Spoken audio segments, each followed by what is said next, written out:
Ukraine crisis, Macron says a deal to avoid war is within reach. French President Emmanuel Macron has said he thinks a deal to avoid war in Ukraine is possible, but that it is legitimate for Russia to raise its own security concerns. Ahead of a visit to Moscow, Mr. Macron called for a new balance that would protect European states but also afford Russia respect. He restated that the sovereignty of Ukraine was not up for discussion.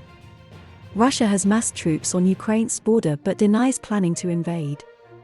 Moscow has made a string of demands, including that the NATO defense alliance rule out Ukraine becoming a member and that it reduce its military presence in Eastern Europe.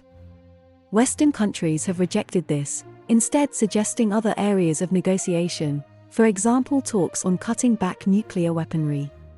Before leaving Paris, Mr. Macron told the Journal du Dimanche newspaper that Russia's objective was not Ukraine, but a clarification of the rules with NATO and the EU. He said his dialogue with President Putin would likely be enough to prevent military conflict breaking out and that he believed Mr. Putin would be open to discussing wider issues. Mr. Macron cautioned against expecting Moscow to take unilateral measures to de-escalate the situation and said Russia had the right to raise its own concerns. But he said setting up dialogue with Russia could not pass through the weakening of any European state. We must protect our European brothers by proposing a new balance capable of preserving their sovereignty and peace, he said. This must be done while respecting Russia and understanding the contemporary traumas of this great people and great nation. The trip to Moscow and Kiev the following day is being coordinated with German and American allies, and is seen as an opportunity for Mr. Macron to be in the spotlight ahead of France's presidential election in April. The French president has called for a renewed relationship with Russia before, and in January he said the EU should open its own dialogue with Moscow, rather than rely on Washington. Meanwhile, the US government again warned that Russia could invade Ukraine at any time. We are in the window. Any day now, Russia could take military action against Ukraine, or it could be a couple of weeks from now, White House National Security Advisor Jake Sullivan told Fox News on Sunday.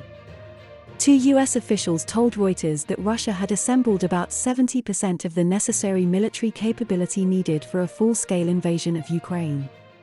However, Ukrainian Foreign Minister Dmytro Kuleba appeared to play down the threat of an imminent invasion, tweeting on Sunday, "Do not believe the apocalyptic predictions. Different capitals have different scenarios, but Ukraine is ready for any development." The tensions between Russia, Ukraine and the West come nearly 8 years after Russia annexed Ukraine's southern Crimea Peninsula and backed a bloody rebellion in the eastern Donbas region. Moscow accuses the Ukrainian government of failing to implement the Minsk Agreement, an international deal to restore peace to the east, where Russian-backed rebels control swathes of territory and at least 14,000 people have been killed since 2014.